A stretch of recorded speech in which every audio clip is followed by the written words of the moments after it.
Hoje eu quero falar com vocês aqui sobre a igreja. E o título da minha mensagem, irmãos, hoje é esse: a igreja, corpo de Jesus na terra. Você sabia disso? Que você representa o corpo de Jesus na terra? Pastor, mas eu sou muito falho, pecador, pecadora, como eu sou parte do corpo, eu sou representante do corpo? Sim. Hoje essa mensagem vai ser, eu diria, um divisor de águas para nós, porque eu quero trabalhar sobre isso, para mostrar para você que a sua vida, ela importa muito para Deus. Que o nosso papel como igreja local é muito importante. Que nós não estamos aqui vindo à igreja simplesmente para nos reunirmos, cantarmos bons louvores, como fizemos há pouco. Isso tudo é muito bom, ver os irmãos, receber uma palavra boa, isso tudo é maravilhoso. Mas nós estamos aqui porque somos membros do corpo de Cristo na terra. Traduzindo essas palavras, somos representantes de Deus na terra. Eu sei que ao pensar sobre isso, a gente de bate-pronto diz, não merecemos isso. É a verdade. Somos muito falhos, muito errantes, muito pecadores, muito pequenos, muito limitados. Mas Deus escolheu isso para nós. Há pouco eu orei e clamei com vocês aqui por essa situação do ataque de Israel ao Irã. Clamamos por Israel, clamamos pelo Irã, clamamos pela Rússia, clamamos pela Ucrânia, clamamos pelos países árabes. Clamamos por aqueles que passam guerra civil, clamamos pelo nosso país, pelas Américas. Nós somos os representantes de Deus na terra. A igreja é o representante. E a igreja, ela precisa atuar. Temos um papel, temos um dever. Talvez você diga assim, mas pastor, o que a gente vai fazer diante de uma guerra? Eu sei, é muito difícil. O que a gente vai fazer diante de uma guerra civil? A gente pode orar, irmãos. A gente pode clamar a Deus. A gente pode influenciar uma família. E no momento que eu influencio essa família, e essa família tem um filho que, quem sabe um dia será um político, e ele colocará como pauta da política os valores cristãos, vai mudar gerações. Porque, irmãos, Deus nos deu essas tarefas, Deus nos deu essas responsabilidades, Deus nos deu muitas coisas e a gente só precisa cuidar. É claro, irmãos, há uma guerra espiritual, há pessoas maldosas, mas hoje eu quero falar com vocês sobre isso. A igreja de Jesus é o corpo de Jesus na terra. Amém? E eu quero orar com você antes da leitura do texto, que é 1 Coríntios 12, e quero refletir com vocês hoje sobre essa figura de linguagem, porque a Bíblia vai tratar aqui em 1 Coríntios 12, que nós somos membros do corpo de Jesus, e aqui o apóstolo Paulo estava fazendo uma metáfora, uma figura de linguagem, mas é uma figura de linguagem real. E eu quero orar com vocês agora, amém? Vamos orar? Pai, em nome de Jesus, fale aos nossos corações, tenha misericórdia da nossa vida e nos ensina a sentir o que o Senhor sente, a perceber aquilo que o Senhor percebe, a estarmos sensíveis ao Senhor, como igreja, como povo de Deus, e que possamos, papai, sim, fazer aquilo que o Senhor reservou para nós, começando pelas nossas vidas, depois indo para a nossa família, parentes, igreja local, cidade que vivemos, que adoramos a Deus, que servimos como igreja local, depois estado, país e mundo. Cumpre em nós o teu querer e realiza em nós a tua vontade. Fala aos nossos corações e nos abençoa em nome de Jesus. Amém. Vamos ler, meus irmãos, 1 Coríntios 12, 12. Como eu mencionava, Paulo, no capítulo de número 12, começa a falar sobre os dons espirituais. E ele abre um parênteses, e no versículo 12, ele começa falando sobre essa diversidade que há no meio dessa unidade que é a sua igreja. E aí ele fala algo aqui lindíssimo que está no versículo 12, que eu quero ler com vocês. Ora, assim como o corpo é uma unidade, embora tenha muitos membros, e todos os membros, mesmo sendo muitos, formam um só corpo, assim também com respeito a Cristo. Versículo 13. Pois em um só corpo todos nós fomos batizados em um único Espírito, quer judeus, quer gregos, quer escravos, quer livres, e a todos nós foi dado beber de um único Espírito. O corpo não é feito de um só membro, mas de muitos. Se o pé disser, porque não sou mão, não pertenço ao corpo, nem por isso deixa de fazer parte do corpo.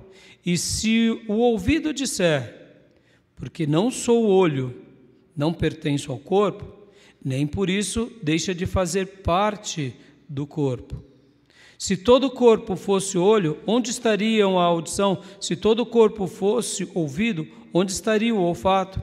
De fato, Deus dispôs cada um dos membros no corpo segundo a sua vontade. Se todos fossem um só membro, onde estaria o corpo? Assim, há muitos membros, mas um só corpo. Amém, meus irmãos? Até aqui. Aqui Paulo fazendo uma analogia sobre essa diversidade. Ele estava falando aqui a igreja de Corinto, porque lá eles estavam brigando entre eles. Era uma igreja muito problemática. Era uma igreja que tinha dons, mas vivia em brigas.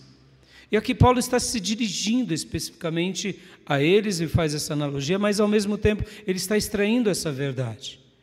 Eu quero hoje falar com vocês sobre isso porque, irmãos, nós temos um papel muito grande nesse mundo. Nós temos um papel muito grande nessa terra. Deus te chamou para cumprir com um propósito. Eu sei que quando falamos sobre a importância do corpo de Jesus na terra, na nossa mente começamos a divagar e pensamos, mas são todas as igrejas? Sim. Todas as igrejas que clamam por Jesus e seguem a Bíblia são corpos de Jesus na terra. Representam o corpo de Jesus na terra. É por isso que temos um compromisso muito grande. A igreja de Jesus é a igreja visível, sim, mas é a igreja invisível também. E não somente essa igreja agora que é visível, local, que a gente vê, mas a igreja que é universal e invisível no sentido de aonde quer que haja um cristão que clame a Jesus, que tenha a Jesus como único e suficiente Senhor e Salvador, ele faz parte dessa igreja. E talvez você me pergunte, mas pastor, é somente nós que vivemos? E aqueles que já partiram? Aqueles que já partiram já fizeram o seu papel de igreja na terra. Ou seja, eles fazem parte também, mas já cumpriram a sua missão. A igreja apostólica já cumpriu a sua missão. A igreja primitiva já cumpriu a sua missão. A igreja da reforma já cumpriu a sua missão. A igreja dos grandes avivalistas já cumpriram a sua missão. Agora nós estamos aqui na terra para cumprir uma missão. Qual é essa missão? glorificarmos o cabeça. Jesus é o cabeça da igreja, a igreja é o seu corpo. E aqui eu gostaria de usar essas figuras de linguagem para que você possa pensar sobre isso. Porque, irmãos, como eu mencionei, muitas vezes nós não sabemos quem é um servo de Deus que está lá no Oriente Médio, que está lá em Israel. Fujam de pensamentos, eu diria, limitados, irmãos, com relação a todos esses conflitos que o mundo tem enfrentado. Não pensem em vocês que não tem muitos palestinos que são contra os próprios grupos radicais. Não pensem em vocês que não existam muitos ucranianos que são contra qualquer tipo de atitude que os líderes da Ucrânia tiveram, ou mesmo na Rússia.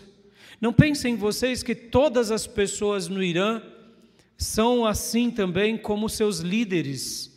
Não pensem em vocês. As pessoas, elas muitas vezes se sentem fracas, limitadas e vão vivendo as suas vidas com as suas limitações e elas não têm força de ir contra um Estado, principalmente um governo que é um governo ditador. Mas não pensem em vocês, porque muitas vezes a gente tem essa maneira de pensar, colocando tudo dentro de um mesmo pacote. Não, tem que acabar com tudo. Israel tem que fazer algo realmente de uma vez por todas. Não, meus irmãos, não pensem vocês que muitos israelitas concordam com o que está acontecendo. O que eu quero destacar agora aqui não são as discussões políticas, porque não é do nosso interesse. O que eu quero destacar agora é o que Deus está sentindo, o que o cabeça está sentindo. O que o cabeça está passando como mensagem ao corpo. O que o cabeça quer que a igreja faça. O que o cabeça quer que a gente se posicione. O que o cabeça quer que a gente realmente viva intensamente.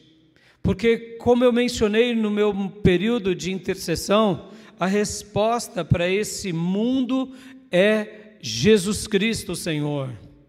A resposta para esse mundo perdido, caído, é Jesus. E podem ver, meus irmãos, que em todas as gerações houveram guerras, houveram rivalidades, houveram brigas, divisões. E não pense você que a gente está imune, o mundo vai se tornar um paraíso amanhã. Não, é como Jesus disse, sempre haverá pobres, sempre haverá guerras, rumores de guerras, mas o que importa é qual é o nosso papel, o que nós iremos fazer, como nós iremos realizar ali um momento de oração, de intercessão, de clamor. Porque, como eu mencionei há pouco a vocês, meus irmãos, a igreja é o corpo de Jesus na terra. Deixa eu te ensinar uma coisa, sabe por que ainda esse mundo não entrou em ruína total? Por causa da igreja, irmãos. A igreja é o sal de Deus na terra. A igreja é a luz de Deus no mundo. O nosso país, ele só não está pior por causa da igreja. O Ocidente livre, podem ver, meus irmãos, o Ocidente é diferente do Oriente. O Ocidente, ele tem, vamos dizer assim, liberdades. E o que gera mais saúde no Ocidente? É Cristo. Se tirarmos Cristo do Ocidente, mesmo com toda a nossa liberdade, a gente se aniquila, a gente se destrói. Então percebam, a resposta para o mundo, a resposta para as nossas famílias, a resposta para os nossos filhos, a resposta para as próximas gerações é Jesus Cristo. E Jesus Cristo quer ser revelado por nós e pelo nosso intermédio. E antes de irmos aos meus pontos, eu gostaria de ler um texto aqui com vocês que está em Êxodo. Êxodo 19. Abra a sua Bíblia comigo em Êxodo 19. Um dia, Deus escolheu um povo para fazer desse povo uma nação santa, para fazer desse povo um tesouro especial, para fazer desse povo sacerdotes, uma nação sacerdotal. Esse povo foi o povo de Israel. E agora eu te pergunto, Israel perdeu essa missão ao longo dos séculos e milênios? Sim. Deus separa Abraão para fazer de Abraão bênção para todas as nações. Deus depois separa não só agora Abraão, mas todos os seus descendentes, e agora em Moisés, Deus se revela à nação de Israel e diz: vocês foram escolhidos na terra para um propósito especial. Nós conhecemos a história. Israel se perde com ele mesmo. Moisés liberta o povo do Egito, eles chegam em Canaã, conquistam Canaã e depois se esquecem de Deus. Vem o período dos juízes e lá se afundam. Ou seja, mas pastor, eles não eram a nação sacerdotal, eram, mas eles se esqueceram disso. E aí, pastor, aí Deus levanta um profeta, um último juiz, que é Samuel, para restaurar o altar da verdadeira adoração. Deus concede o primeiro rei, que é Saul, depois o grande rei, que é Davi, e ali Israel volta a viver esse princípio de nação santa, de povo sacerdotal.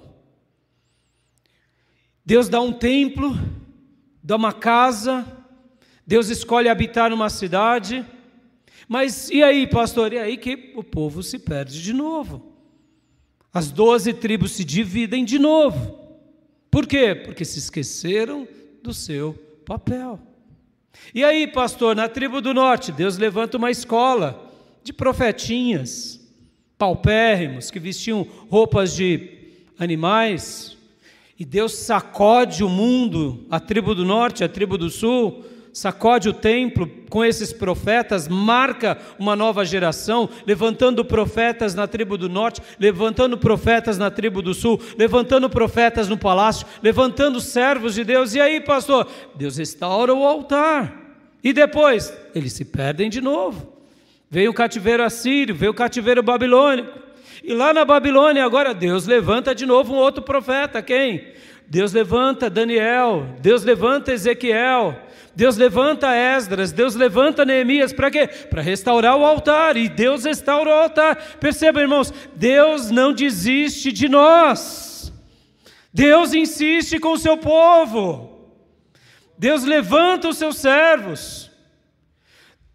O povo reergue agora a segunda casa de Deus, Deus continua levantando os seus profetas, e assim vem Jesus. Mas antes de Jesus, Deus levanta João Batista, e com João Batista agora Deus prepara o caminho das pessoas para o grande advento do mundo. E meus irmãos, estamos no ano de 2025, depois de Cristo. Dê um glória a Deus, meus irmãos. Jesus é a resposta para o mundo, Ele sempre foi.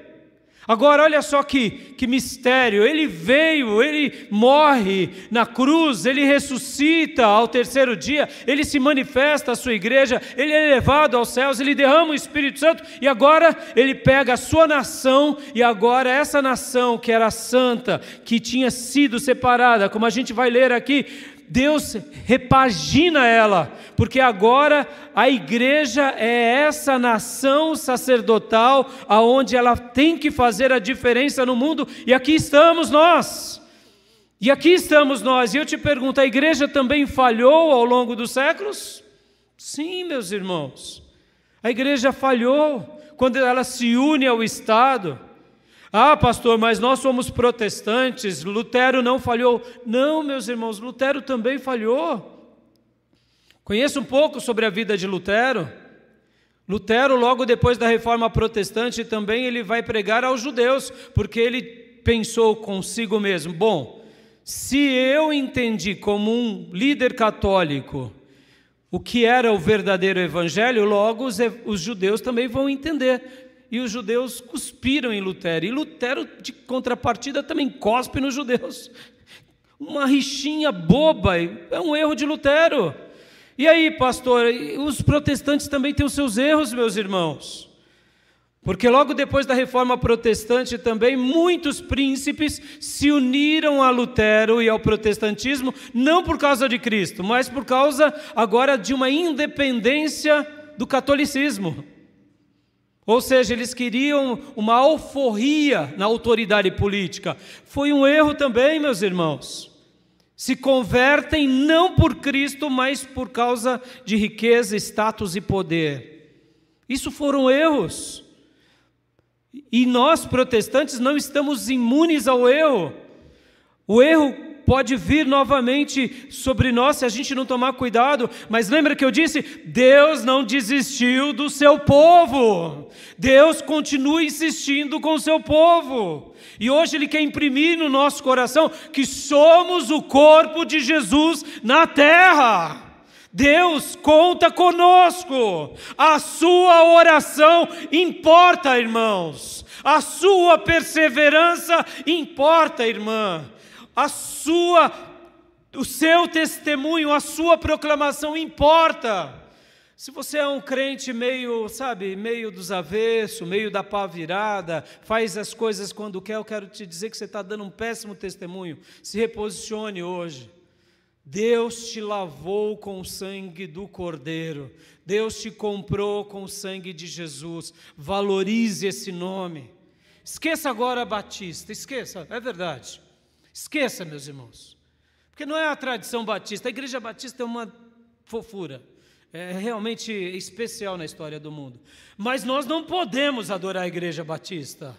A igreja batista não nos redimiu. A igreja batista não morreu na cruz. A igreja batista não fez isso. Quem fez foi o Nazareno. Foi o Espírito Santo que foi derramado sobre o seu povo. A igreja batista, se uma hora ela tiver também ali levantando seus líderes e se envolvendo com políticas e fazendo as suas jihadis cristãs, estamos errados. Estamos errados. Se nós tivermos os nossos papas e se nós guardarmos uma tradição que se compare à Bíblia, ou quem sabe uma magistratura que também, dê o tom da fé, estamos errados.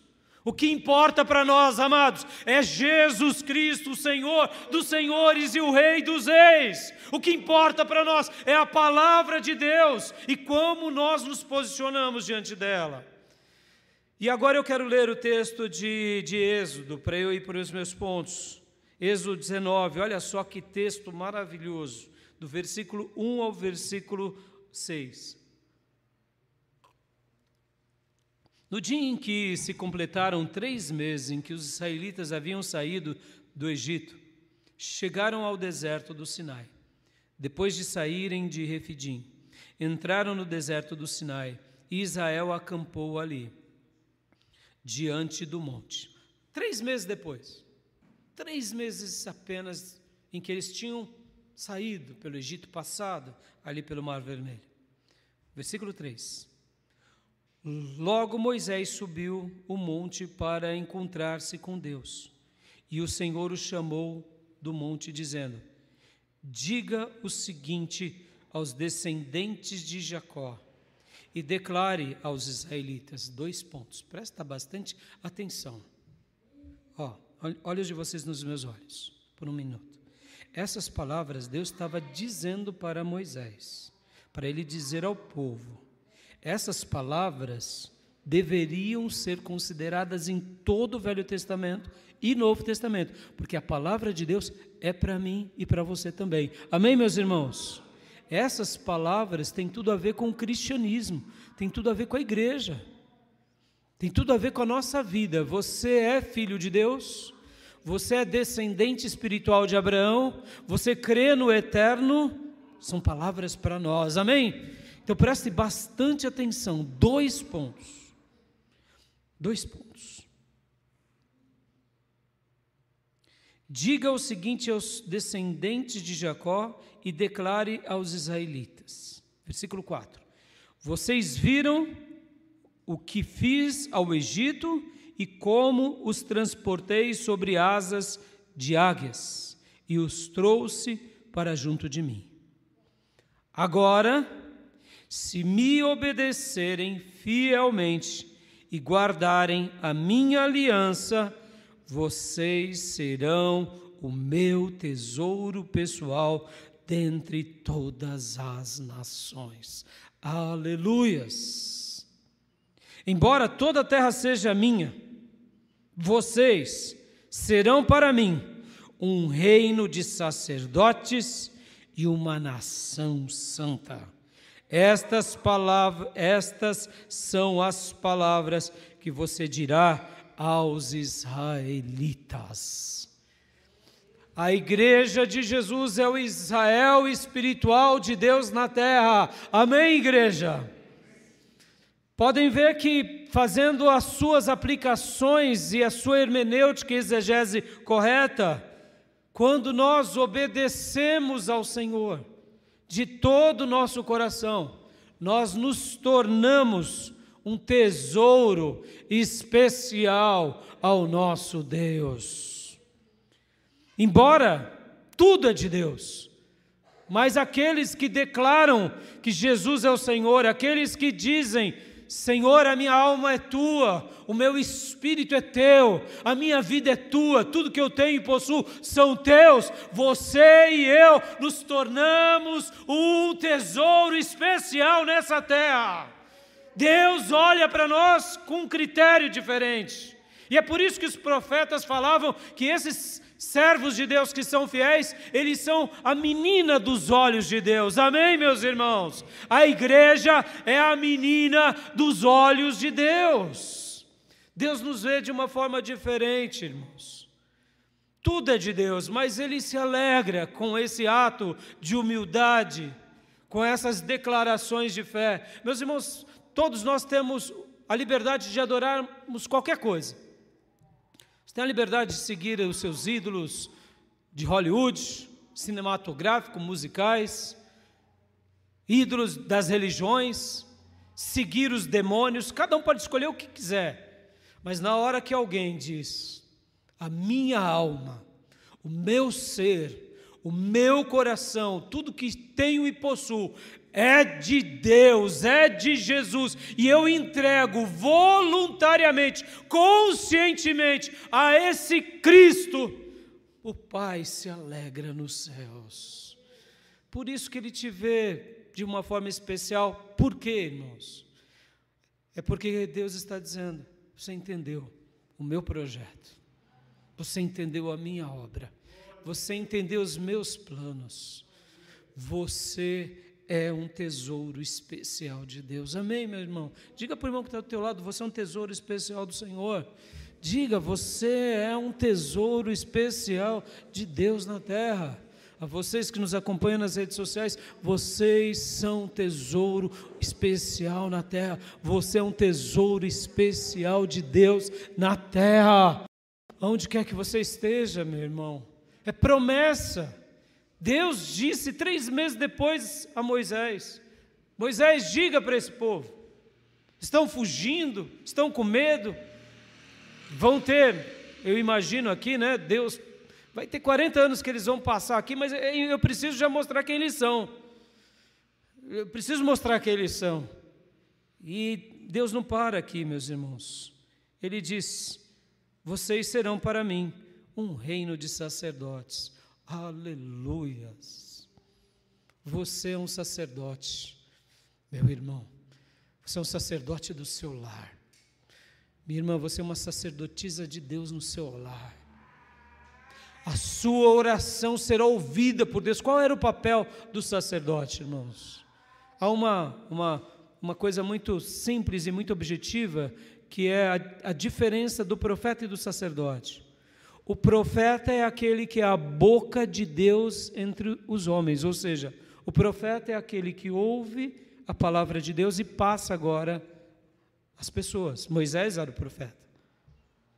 E o sacerdote? Os sacerdotes é aqueles que agora fazem os sacrifícios, fazem as cerimônias, purificam o povo e pega agora na mão do povo e leva a Deus. Então o profeta é aquele que fala de Deus ao homem, e o sacerdote é aquele que pega a mão da pessoa e une a Deus. Nós somos um reino de sacerdotes. Lembra que eu disse na analogia de Paulo que a igreja é corpo de Jesus na terra? Aonde você vai, aonde você pisa, aonde você toca, você leva essa graça sacerdotal com você, meu irmão. Por isso que a Bíblia vai falar, inclusive em Corinto, quando Paulo diz que a mulher que teme a Deus e o homem que não teme a Deus, e a mulher que teme a Deus e os filhos que não temem a Deus, quando ela ora, ela santifica o lar, não porque a oração dela é uma oração forte, essa bestarada toda que a gente ouve aí, oração forte, oração fraca, toda oração importa. Toda oração importa. Pastor, ora por mim porque a sua oração é mais forte. Irmãos, besteira, essas besteira pagã que entra no meio do arraial do cristão. Não tem oração forte, oração fraca. Tem oração que vai ao trono da graça, e toda oração que vai ao trono da graça, mesmo que não saia dos lábios, mesmo que a gente balbucie ou ore no coração que nem Ana, quando passa pelo trono da graça, vem como uma bomba de milagre, porque Deus ouve a nossa oração. Por quê? Porque somos uma nação sacerdotal. A igreja é isso, irmãos. E aqui não para, olha só o que o texto diz. E uma nação santa, dando uma ideia, é o seguinte: somos diferentes, pertencemos a uma origem diferente, nos mantemos nessa origem que é diferente, e é por isso que a gente não faz muitas coisas que o mundo faz. Não é porque a gente é melhor, ou porque a gente tem que vestir a roupa, né, do culto, não é a roupa do culto, não é a roupa da missa, não é porque somos uma nação santa, escolhemos isso. Podemos enfiar o pé na jaca, todas as coisas me são lícitas, mas nem todas nos convêm. Então, Deus estava usando aqui Moisés. Vamos ler mais um texto também que está em Deuteronômio 7, do 6 ao 11, que é uma repetição do que foi dito, e aqui dá umas características muito interessantes. Deuteronômio 7, do 6... Deuteronômio 7, do versículo 6 ao 11, olha só.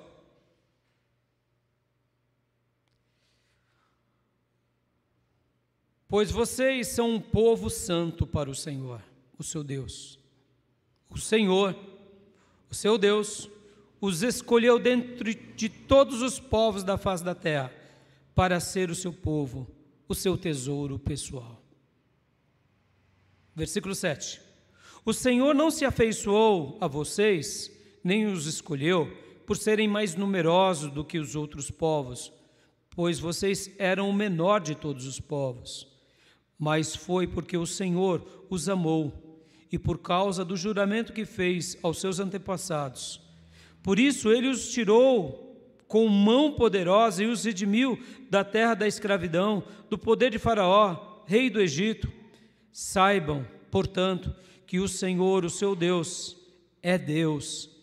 Ele é o Deus fiel, que mantém a aliança e a bondade por 1000 gerações daqueles que o amam e obedecem aos seus mandamentos. Mas aqueles que o desprezam, retribuirá com destruição. Ele não demora em retribuir aqueles que o desprezam. Obedeçam, pois, a lei, isto é, aos decretos e às ordenanças que hoje lhes ordeno. Aleluias. Deus não nos escolheu porque Ele simplesmente viu, falou, eu gostei daquela igreja, aquela igreja canta bonitinho. Não, é por causa das promessas que Ele deixou para todos nós. Nós somos e carregamos a mensagem de salvação para toda a terra. Quando a gente começa a estudar um pouco sobre a igreja, meus irmãos, em primeiro lugar, eu quero reprisar aqui novamente essa metáfora. A igreja é o corpo de Jesus na terra. Mas ela não é somente o corpo de Jesus na terra. A Bíblia vai mostrar que a igreja ela recebe também uma figura de linguagem com várias outras metáforas, que a igreja é a família de Deus. Você faz parte da família de Deus na terra. Estão entendendo aqui, meus irmãos, como é importante o nosso posicionamento, como é importante o nosso zelo, como é importante a gente ser saudável, até quando a gente fala e vai discursar sobre coisas extrabíblicas, coisas que estão acontecendo. Como é importante a gente não ficar vociferando o que a gente acha, só porque a gente acha, porque muitas vezes a gente está achando na perspectiva humana. Você faz parte da família de Deus na terra. A família de Deus na terra não combina defendendo guerra. A gente combina defendendo o quê? Paz, harmonia, compaixão. Pastor, e os regimes totalitários? Tudo bem, meus irmãos, vamos orar. Vamos pedir para Deus levantar pessoas, vamos pedir para Deus fazer milagres, vamos pedir, irmãos, para Deus derramar o grande e poderoso avivamento dele sobre a terra, amém? Porque eu acredito, meus irmãos, que o grande avivamento de Deus sendo derramado na terra, as armas viram restolho, as armas caem por terra, amém, meus irmãos? A igreja, ela também recebe uma outra figura de linguagem lindíssima, irmãos. Ela é a noiva de Jesus. Combina uma noiva briguenta? Uma noiva que odeia? Uma noiva que fica fazendo políticas e defesas destrambelhadas? A noiva quer o quê, irmão? Por excelência, alegrar o noivo. Quer celebrar o noivo, quer glorificar o noivo. A igreja, ela é alguém que contém nela o reino de Deus. Deixa eu ensinar uma coisa importante em segundo lugar. A igreja de Jesus não é o reino de Deus. Assim como Israel não era o reino de Deus. O reino de Deus é algo muito maior. Muito maior. Deus separa Abraão e faz dele uma nação sacerdotal. Mas era só Abraão que adorava a Deus? Claro que não, meus irmãos. Podem ver que Abraão deu dízimo a Melquisedeque, rei de Salém, sumo sacerdote da paz.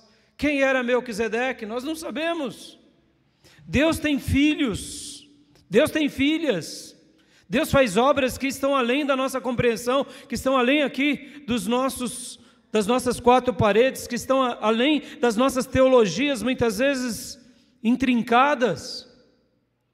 Percebam, meus irmãos, que na história da igreja e do cristianismo, principalmente do romanismo, e aqui abre aspas, o romanismo e o ortodoxismo fizeram as cruzadas, em nome de Deus. Aí talvez você diga assim, mas pastor, o povo de Deus também errou. Quantos foram os reis que viraram santos e imperadores, mas matavam a rodo pessoas? Aí eu te digo, mas combina isso? Não, meus irmãos, a igreja, ela contém o reino de Deus. Ela é a agência do reino, ela não é o reino. Mas ela é uma agência. Agora, perceba, se nós nos desfigurarmos, se nós perdermos o nosso papel, a gente deixa de ser agência. A gente passa a ser o quê? A gente passa a ser apenas agora mais uma religião, que tem cara de quem vive, mas está morto. A igreja não é o reino. O reino de Deus cria a igreja. O reino de Deus chama Abraão. O reino de Deus separa Israel como nação. O reino de Deus dá àquela nação agora um templo. O reino de Deus dá a palavra de Deus. Ou seja, o reino de Deus é maior do que tudo. O reino de Deus, quando ele vai sendo manifesto, aí vem a igreja. Então a igreja, ela faz parte disso. Até quando? Até quando Deus quiser. Eu poderia dizer como Gruden, um grande teólogo, diz, que a igreja, ela é guardiã do reino. Ou seja, a igreja, ela preserva os valores, desde que ela se mantenha na palavra. Porque senão ela deixa de ser o quê? Um instrumento do reino. Ela vira um instrumento da religião. E quais são as características, meus irmãos, de que nós estamos fazendo aquilo que Deus quer? É simples, meus irmãos, é muito simples. Não tem mistério, porque ter um templo não é uma característica. Carregar uma Bíblia também não é uma característica. O que define se realmente essa igreja ela é uma igreja verdadeira, é uma igreja piedosa, é se realmente nós estamos guardando os mandamentos de Deus e estamos buscando se preservar nesses mandamentos, ou seja, nós estamos nos tornando como uma igreja pura, uma igreja pura. A igreja verdadeira do Senhor é essa igreja que ela leva a sério os mandamentos, porque tem igrejas que, irmãos, não levam a sério os mandamentos. Ela leva a sério o culto, leva a sério as suas festividades, ela leva a sério a entrada do dinheiro, ou seja, parece uma igreja de verdade. Ela leva a sério a tradição. Como que eu sei se uma igreja realmente ela se mantém nos seus propósitos? Ela se mantém nos seus propósitos se ela preserva, se ela realmente faz aquilo que Moisés tinha dito ao povo. Agora, se me obedecerem fielmente e guardarem a minha aliança. Todas as vezes que nós fazemos isso, nós nos colocamos diante de uma igreja mais pura. E há igrejas que são mais puras e igrejas que são menos puras. E aqui a gente precisa realmente pensar de que igreja eu quero ser. E aqui não vamos colocar aqui uma atribuição somente à igreja. Vamos fazer algo bem pessoal. Que tipo de igreja eu tenho sido? Eu tenho sido essa pessoa que tem honrado a Cristo em qualquer momento? Eu tenho honrado a verdadeira pureza da igreja, os valores da igreja, os valores de Deus, os ensinos de Deus? Eu tenho me posicionado como uma pessoa que realmente pratica tudo isso? Porque senão, meus irmãos, eu estarei me perdendo. Quais são os sinais dessa igreja que se purifica? É uma igreja bíblica, é uma igreja na palavra. O que importa é a palavra de Deus. Deixa eu dar uma explicação aqui para vocês entenderem que nós também podemos cair nos mesmos erros do romanismo. Porque o que é uma igreja? O que muda, em tese, irmãos? A igreja católica apostólica romana, ou ortodoxa grega, ou ortodoxa russa, ou as outras católicas, e a igreja cristã? É bem simples. No catolicismo, eles têm a Bíblia como sua revelação. E a segunda coisa que eles têm como revelação igual à Bíblia é a tradição. E em terceiro lugar, eles têm a magistratura, que é aquilo que nós chamamos atualmente de cúria, os pensadores do catolicismo. Ou seja, essas três coisas determinam se eles são católicos ou cristãos verdadeiros na ótica deles. Por exemplo, irmãos, por que os católicos não nos veem como irmãos? Alguém aqui adora Maria? A gente diz Santa Maria, Mãe de Deus, a gente começa a fazer as orações, Ave Maria, a gente fica fazendo essas orações na igreja? Não, por quê? Porque não é bíblica, é simples assim. É simples assim, a gente não crê nisso. Nós respeitamos Maria, temos ela como uma mulher realmente especial, foi a mãe de Jesus, mas nós não oramos a Maria, porque só há um intercessor entre Deus e os homens. Qual é o nome dele? Jesus Cristo, homem, aleluia. Nós não somos mariólatras. Nós não temos a Maria como uma pessoa que intercede por nós, não. Ela, para ir para o céu, precisou aceitar o filho dela como Salvador. Para nós isso é claro, isso é bíblico.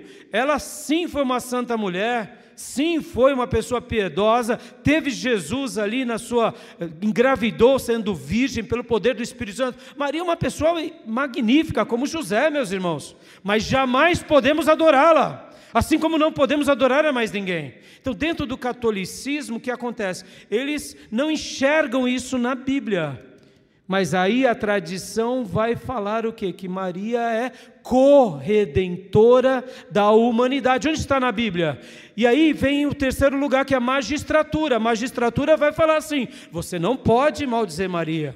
Nós não estamos maldizendo Maria. Nós só estamos dizendo: Nós não cremos assim. Nós não cremos assim. Nós cremos que Jesus é o Redentor, é o Salvador e Ele nos basta. Amém, meus irmãos? A nossa alma é do nosso Mestre. Só Jesus morreu por todos. Aleluia. E Ele nos basta. Não precisamos de mais ninguém. Então, percebam, irmãos, o que nos define como uma igreja mais pura? Não é porque a gente é mais bonitinho, mais inteligente, é porque a gente guarda apenas o quê? As Escrituras. Pastor, e a tradição? A tradição, para nós, ela serve. Aonde? Em alguns momentos, e em outros, só nos atrapalha. É verdade, somos batistas. Até quando? Até que Deus queira. Como assim, pastor? Vamos lá, as denominações, elas existem há quantos séculos? Alguns séculos.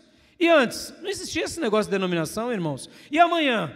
Se as denominações deixarem de existir, eu acho que vai ser até bom, quem sabe? É bom, porque a placa da igreja fica para fora da igreja, meus irmãos, não fica para dentro. É assim que a gente tem que pensar. Nós devemos amar, sim, a nossa igreja, mas nós devemos adorar só o Cordeiro e mais ninguém. É isso que nos importa, o nosso compromisso é com o Cordeiro. Percebam, irmãos, amanhã o cristianismo protestante pode adorar o anticristo. Ou vocês acham que não? Ou vocês acham que a gente está imune aos riscos, aos perigos? Meus irmãos, por muito menos o povo de Deus se perdeu, inclusive igrejas protestantes se perderam. O erro é real. Então, o que nos faz, quais são os sinais de uma igreja que se torna mais pura? Ela preserva as Escrituras, ela preserva as ordenanças, ela é criteriosa nas suas disciplinas, ela adora a Deus com genuinidade, ela ora, ela tem um testemunho, ela busca comunhão, ela tem o poder de Deus sobre ela tem o amor de Cristo sobre nós. Nós não estamos aqui para endeusar pessoas. O pastor não é a maior personalidade, ele é um servo, ele é um maestro, mas a sinfonia é feita pela igreja, os dons são da igreja. O pastor recebe um dom de liderança e quando ele está certo, ele aponta o caminho e todos acertam, e quando o pastor está errado, a igreja precisa mostrar isso, porque a igreja é o corpo. Essa separação entre os sacerdotes e os leigos, isso é errado. A igreja é uma igreja sacerdotal. Percebam, meus irmãos, a importância nossa, porque dessa forma nós causamos impacto na terra. Há um poder que é derramado, não o poder do grito, da bravata, meus irmãos, não é isso.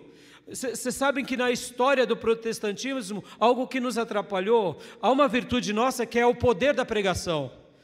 Deixa eu ensinar uma coisa aqui para vocês. A igreja, quando nasce, com João, ali antes de Jesus, com João Batista já era um pregador. Jesus se tornou um grande pregador. A igreja primitiva é uma igreja de pregações, pregadores leigos e pregadores separados. A pregação sempre fez parte do povo cristão, mas ela não nasce somente na igreja, ela nasce lá na escola de profetas, ela nasce aqui com Moisés. Eles pregavam, eles proclamavam. Uma das características do povo de Deus é que eles recebem poder na proclamação. Mas percebam, meus irmãos, logo depois da reforma protestante, muitos começaram a usar da pregação na política. E vocês sabiam que a pregação ficou sendo vista como um artifício apenas de oratória? Percebam, meus irmãos, muitas vezes se a gente não tomar cuidado, até a pregação, que é algo lindo, a gente usa para os motivos errados. A gente usa o verdadeiro poder da igreja, não está apenas na pregação, está também. E aqui abra os olhos, meus irmãos. Sejam criteriosos em quem vocês ouvem e escutam. Pregadores precisam passar por vários critérios, porque se eles só falam bem, ele pode ser um excelente comunicador. Existem comunicadores, oradores brilhantes, e aí eu te pergunto, eles merecem a nossa consideração? Muitas vezes não. São pessoas que não podem ser ouvidas por nós, que vão nos atrapalhar, vão influenciar as nossas ideias. Havia um professor no seminário teológico de Perdizes que dizia o seguinte: existem pastores que nós não podemos ouvir, porque eles são literalmente pessoas que pendem para um caminho errado. Existem pastores que não faz mal a gente ouvir, não fede nem cheira. Mas existem pastores que a gente precisa ouvir, porque eles nos aproximam de Deus. Então, meus irmãos, tenham esse discernimento, para que a gente restaure o poder, porque há um poder que foi dado à igreja, você e eu temos esse poder na terra, amém, meus irmãos? Há uma batalha espiritual que quem luta é a igreja, e essa batalha, as chaves do reino foram dadas a nós. Vamos lá, voltando ao meu título, a igreja é o corpo de Jesus na terra. E agora, o meu último ponto, essa igreja tem as chaves do reino de Deus na terra. Você e eu, meus irmãos, podemos desligar coisas nessa terra, ou ligar.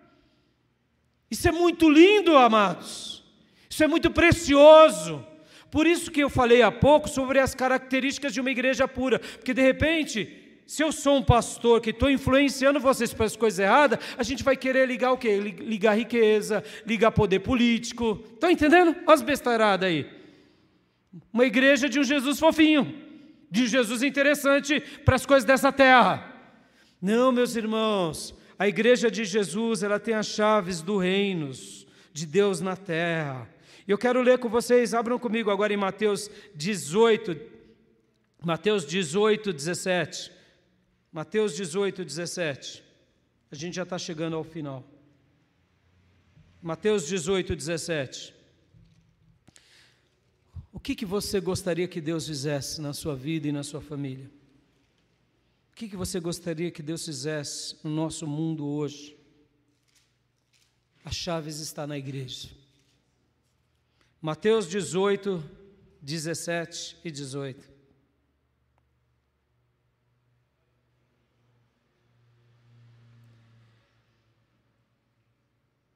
Mateus capítulo de número 18, versículos 18.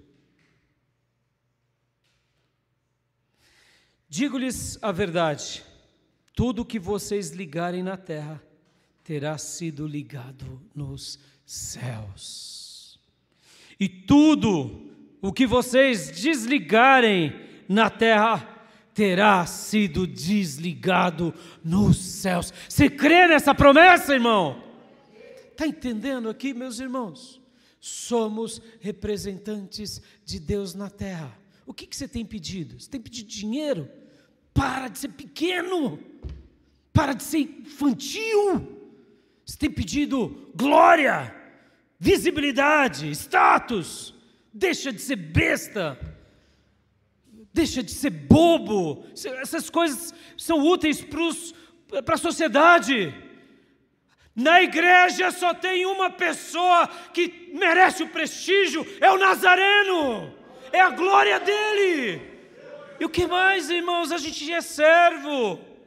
Se Deus nos usar, que a gente se lance com humildade debaixo das asas inquebráveis do Mestre, no esconderijo do Altíssimo, Ele vai levantar sim. Ele vai levantar os seus João Batistas, os seus Paulos, os seus Davi, isso faz parte do processo.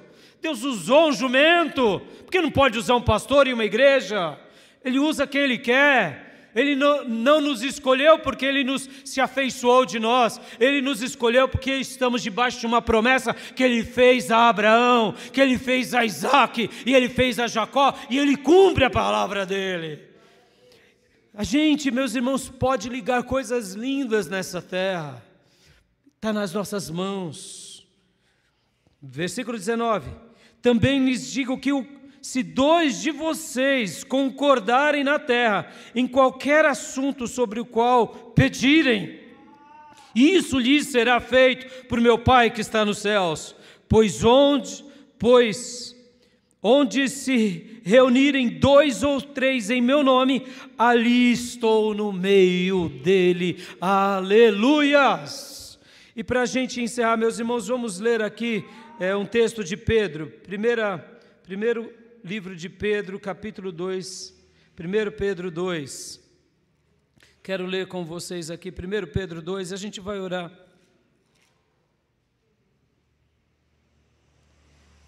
Aleluias.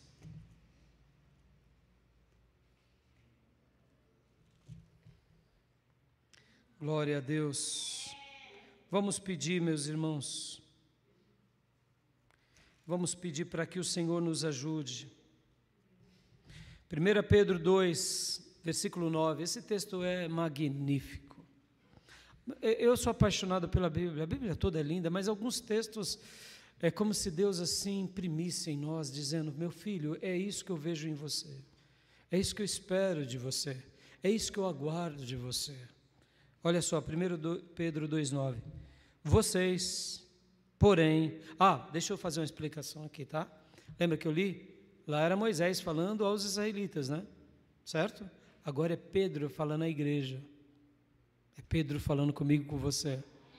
Então, tome posse. A Bíblia toda é o livro de Deus falando conosco. Meus irmãos, Deus deixou a sua palavra. Pode ver que Jesus disse: passarão o céu e a terra, mas as minhas palavras não passarão. Você é o corpo de Jesus na terra, você é propriedade peculiar de Deus na terra, você é nação santa, é sacerdócio real. Eu e você temos uma missão nessa terra, de que aquilo que a gente ligar vai ser ligado nos céus, e aquilo que a gente desligar vai ser desligado, e basta eu e mais um concordarem acerca de qualquer coisa que Deus queira, que Deus vai se fazer presente e vai dizer um sim. Amém, meus irmãos? Oh, meus irmãos, como isso é lindo! Essa é a riqueza da nossa vida. Esses são os tesouros da nossa vida. Era por isso que Davi falava: ó Senhor, como eu amo a Tua palavra, como ela é mais preciosa do que o ouro, ela é mais preciosa do que diamantes, porque você tem sobre você a palavra de Deus, meus irmãos. Entendam isso.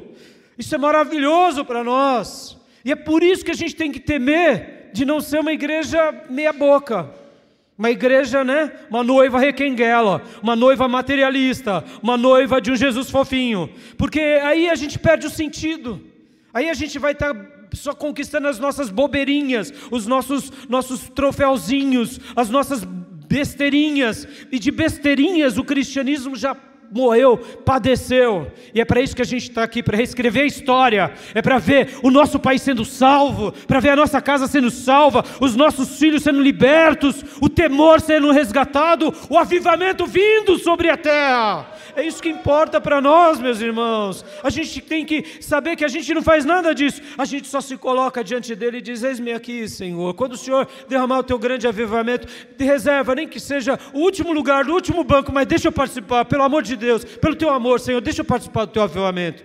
É isso que importa, irmãos. Porque as almas estão aí morrendo, meus irmãos. Os maldosos estão aí e a igreja está calada. E muitas vezes está dizendo: joga bomba mesmo, faz isso mesmo, tem que matar petista.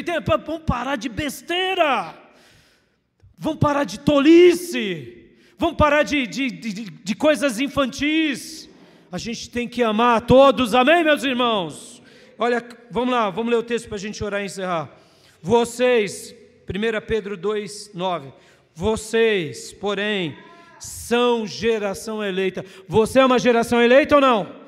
Oh, meus irmãos, como eu me alegro. Deixa eu abrir meu coração. Como eu me alegro de um dia do Senhor ter me separado para ser um ministro. Só de ser crente eu já me alegro. O Senhor ter me separado, ter me dado 2 dons, que são ser pastor e professor. Meus irmãos, vocês não têm a noção da minha alegria. Porque eu não mereço isso. Mas eu aceito isso. Eu aceito e falo para Ele sempre: Senhor, só vai me orientando. E muitas vezes eu até digo: Senhor, tem paciência comigo. Tem hora que eu acho que eu estou certo. Se eu estiver errado, tem paciência. Me abre os olhos, me abre o coração. Porque eu quero fazer tudo o que é da Tua vontade, ponto final. Você e eu somos geração eleita. Deus te elegeu para você ser corpo de Jesus na terra, começando no seu lar, começando a exalar Cristo aonde você pisa, aonde você está. Aonde você está, aonde você pisa, é Cristo que exala ou é a carne que exala? Aí, meu irmão, aí complicou. Se é a carne, complicou. É o mau testemunho, aí complicou. Percebam, irmãos, no bom testemunho Cristo está, no mau testemunho são os espíritos malignos. Percebam como é prejudicial quando alguém diz, eu não vou na igreja por causa de fulano. Eu sei que são os tolinhos que querem arrumar desculpa mesmo.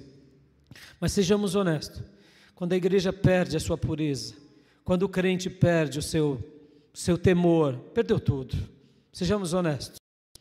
A gente pode ter dinheiro, a gente pode ter tudo, ter coral, ter banda, ter ministérios, ter escola.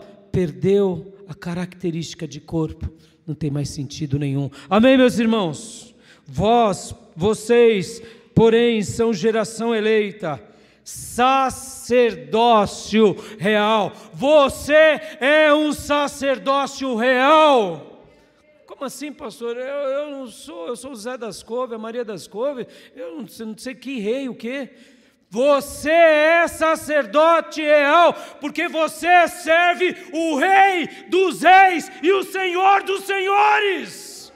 Deus te vê na terra como um príncipe, como uma princesa. Caminhe assim, honrando o seu rei, valorizando o seu rei. É por isso que você não faz as coisas que todo mundo faz. Ou você diz, não, todo mundo faz, eu faço. Isso você não está honrando. Não, você é princesa de Jesus. Você não tem que se preservar por causa do teu pai, irmã.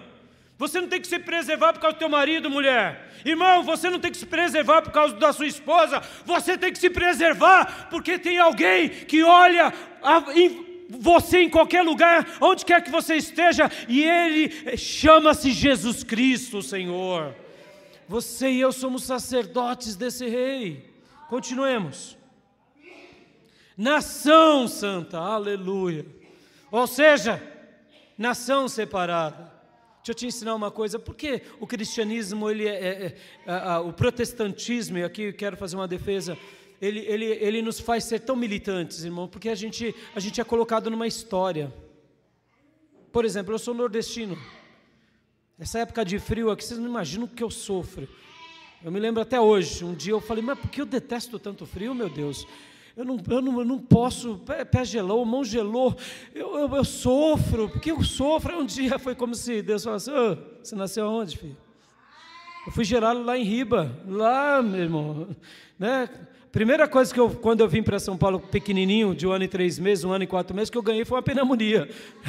Primeira coisa que eu ganhei em São Paulo. Sou paulista de criação, amo São Paulo, é a minha cidade, onde eu tenho a minha história, a minha família, mas eu fui gerado lá em cima.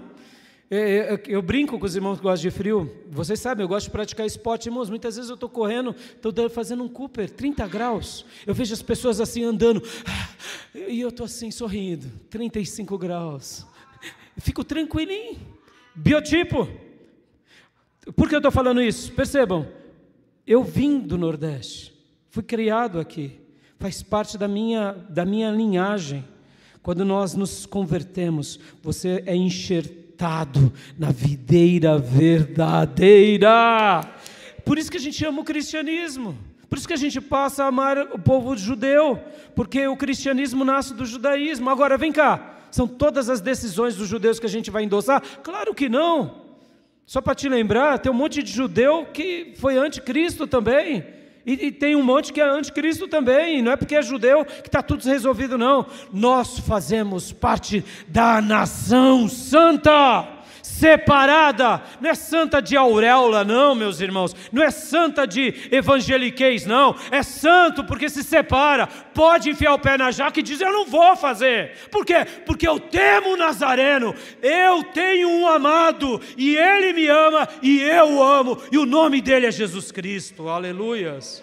Nação santa, povo exclusivo, aleluia. Olha como o texto de Pedro é maravilhoso. Por isso Pedro era o líder da igreja primitiva.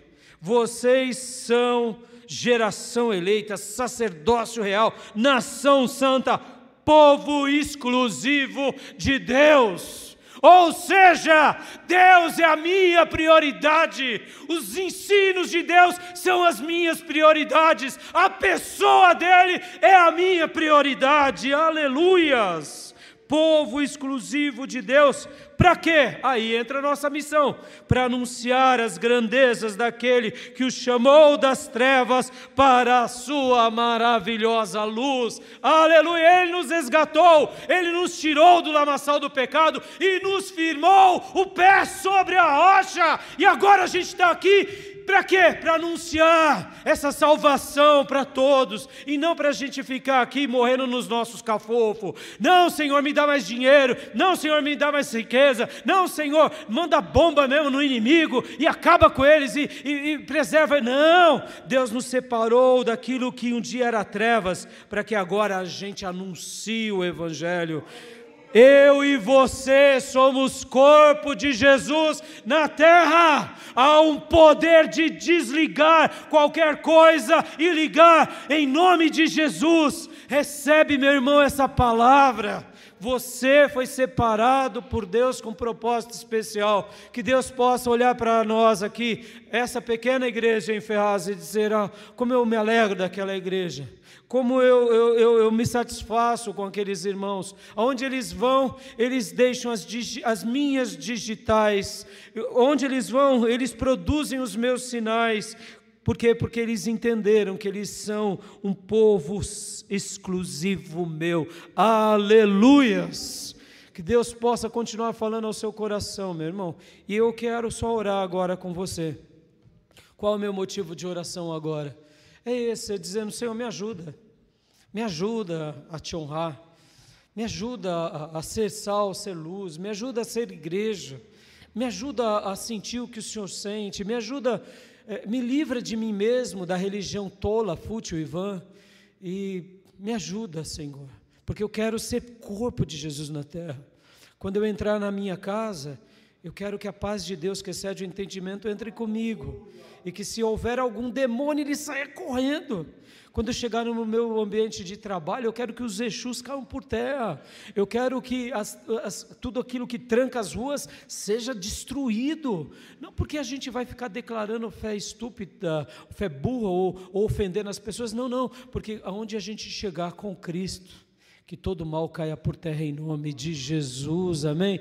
E quando Deus for glorificado, você deve orar assim comigo: Senhor, me dá humildade, para eu não me perder em mim mesmo, porque se há alguma virtude, é a virtude do Rei, porque Ele é Rei dos Reis e Senhor dos Senhores, que separa pecadores que nem eu, para fazer uma obra aqui na terra, amém, meus irmãos?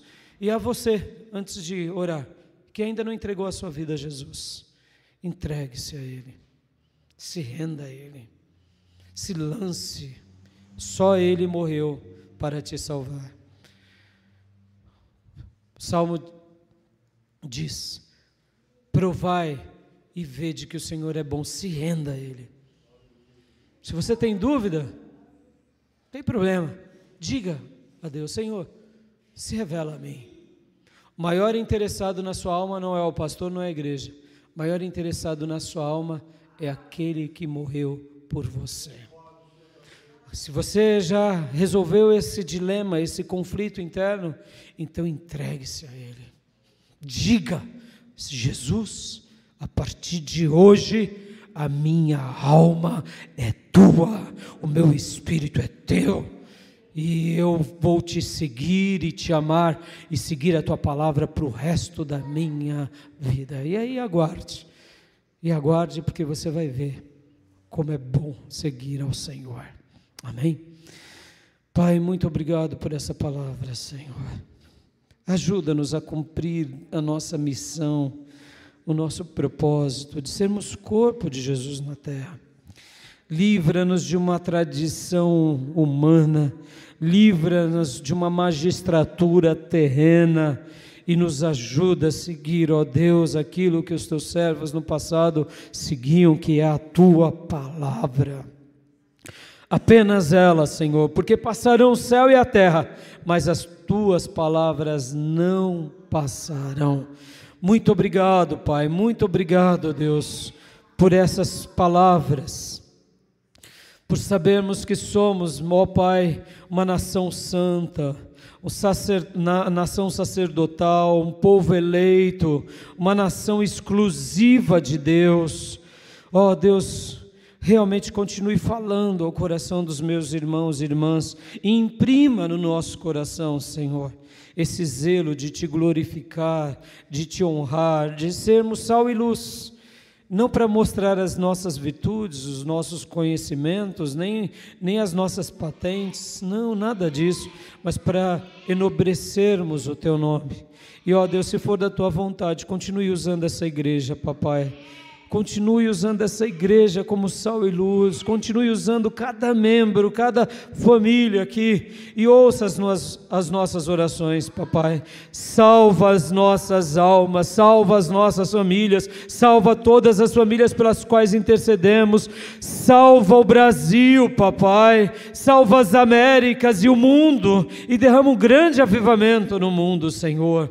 Faz algo lindo, faz algo maravilhoso e desperta-nos, meu Pai, a cumprirmos o nosso melhor, a fazermos o nosso melhor, assim como fizeram os profetas e os apóstolos. É assim que desejamos viver. Obrigado, Deus, por sabermos que somos corpo de Jesus na terra. Obrigado por sermos, ó Deus, parte e por pertencermos a esse projeto que é o projeto do reino.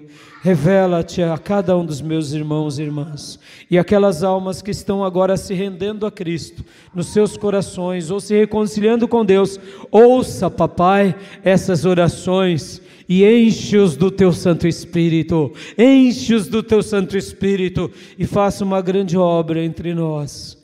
Eis-nos aqui, Senhor, envia-nos a nós, cumpra a Tua vontade como o Senhor desejar, e abençoa todos os Teus filhos, de qualquer igreja, ministério, todos aqueles que amam a Ti, a Tua palavra e vivem praticando a Tua palavra, enche-os do Teu Santo Espírito nos quatro cantos dessa terra, em nome de Jesus. É assim que eu oro por nós, por todos, e peço a Tua misericórdia, em nome de Jesus.